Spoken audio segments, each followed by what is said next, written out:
que verás a continuación no lo podrás creer. Prepárate porque lo vivirás muy de cerca. La casa Matusita, situada en el corazón de Lima, es una de las casas embrujadas más famosas de Perú.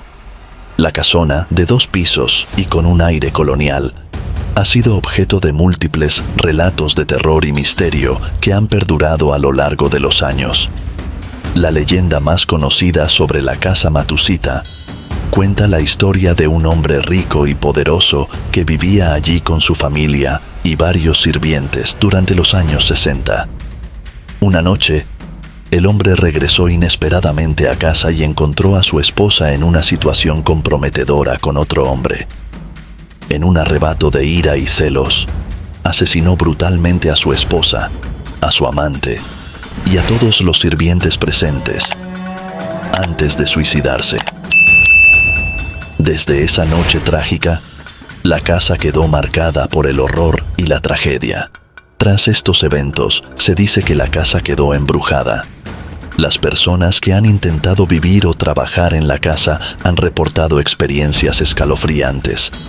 Luces que se encienden y apagan solas, puertas que se cierran de golpe sin explicación, susurros y gritos que resuenan en las noches silenciosas y figuras espectrales que se ven a través de las ventanas. Los rumores sobre la casa llegaron a tal punto que incluso se realizaron intentos de exorcismos, pero sin éxito. Una historia especialmente perturbadora cuenta que en la década de 1970, un canal de televisión decidió hacer un reportaje sobre la casa. Enviaron a un grupo de periodistas y camarógrafos para pasar la noche allí y documentar cualquier actividad paranormal. Sin embargo, al amanecer el equipo fue encontrado en un estado de pánico absoluto, con algunos de sus miembros completamente catatónicos. Nadie pudo explicar exactamente lo que había sucedido, pero el hecho reforzó la creencia en las maldiciones de la casa Matusita. Actualmente la casa sigue siendo un lugar de interés para los aficionados a lo paranormal y los turistas curiosos, aunque la mayoría prefiere mantener una distancia segura. La casa Matusita sigue en pie, un recordatorio silencioso de las tragedias y los misterios que la rodean. En la comunidad de Ancasaya, en conversaciones cotidianas, se humaniza o se atribuyen ciertos rasgos de humanidad a cosas, plantas y animales, además de espíritus, quienes también tienen vida y crían como los humanos. La grasa es un elemento central en el mundo aymara. Es fuerza vital humana y animal en el ciclo agrícola, y es la ofrenda que relaciona a los humanos con los espíritus. Hay una oposición entre el nacimiento del niño que nace gordo y mojado y la muerte del individuo que acaba su existencia terrenal siendo seco y duro.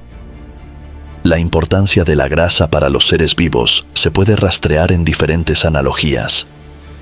Para el ciclo vital, Canessa, por ejemplo, lo vincula con la ceremonia, por lo general privada, del Sutich Atichaña, la atribución del nombre, en la que se emplea una masa hecha de agua y de sal. La grasa, llamada sobre todo sebo, es empleada también en ofrendas a la Pachamama y a otros espíritus. De allí, se cree surge la leyenda de El Cariciri.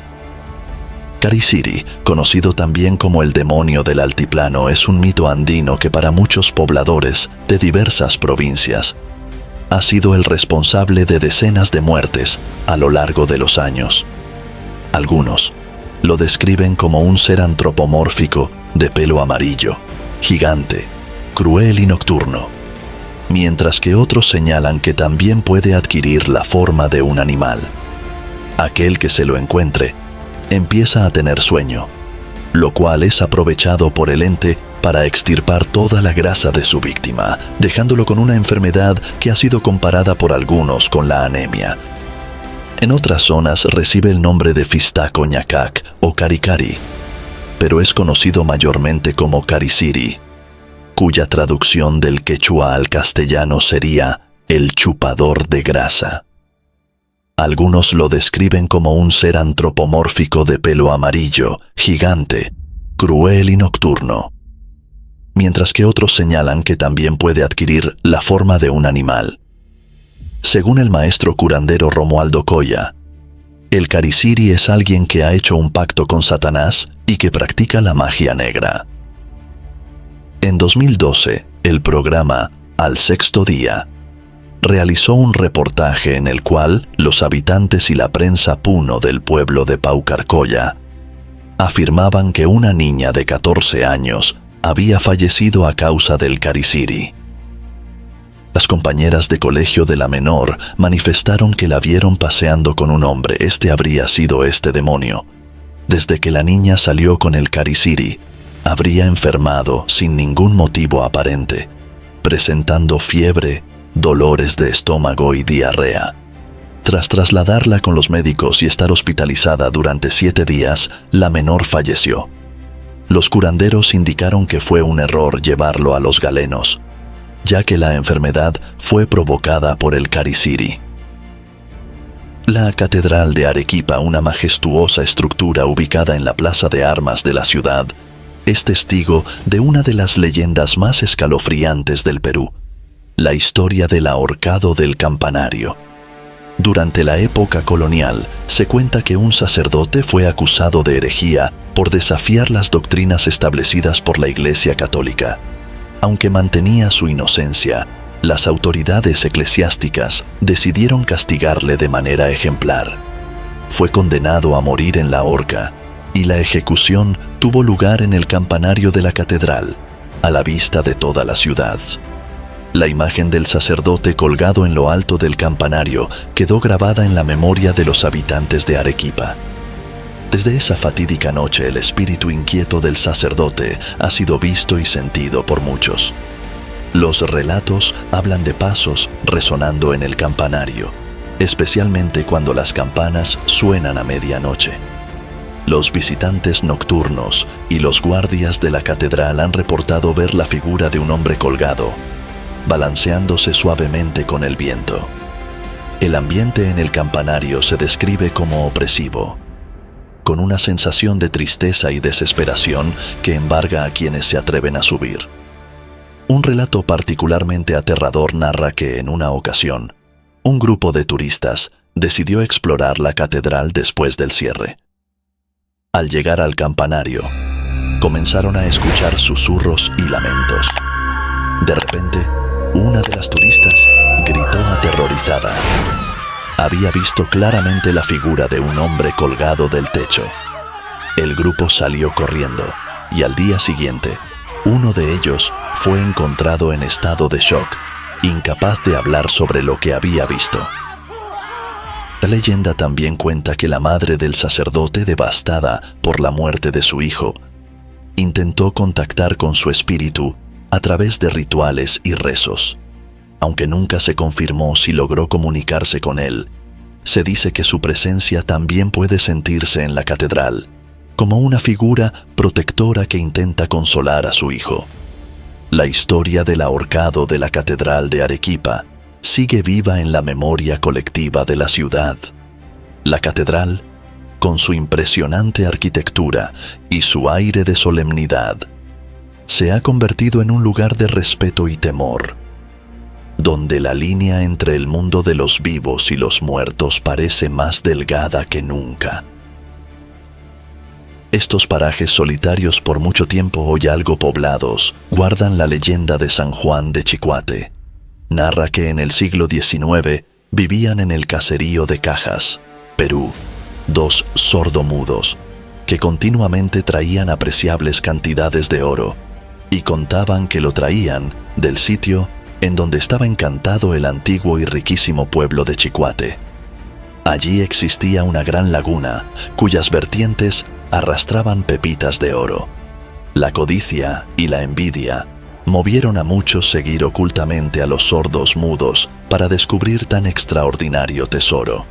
Pero fue en vano, porque solo consiguieron ir tras ellos hasta las puertas de Mójica, formadas por 2 peñas que casi se juntan en forma de arco.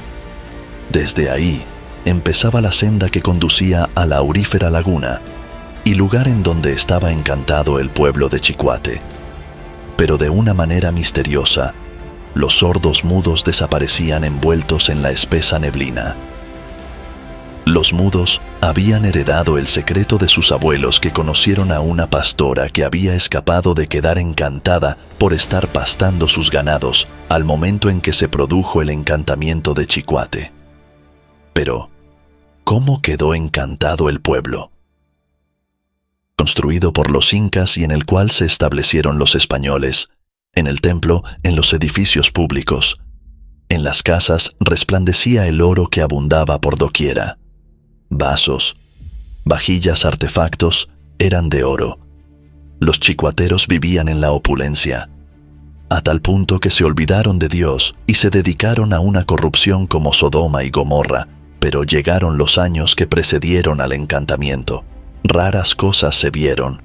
Los domingos amanecían montones de tierra, en el templo, en los edificios y en las casas, y cuanto más se barría, más tierra volvía a amontonarse.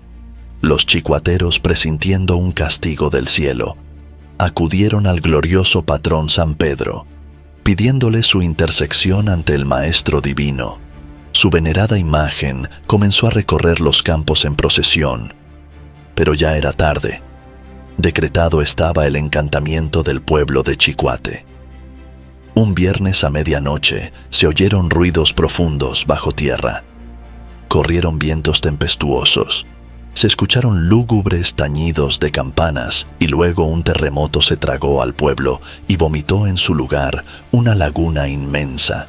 Desde entonces los viernes, en horas de medianoche, óyense repiques de campanas.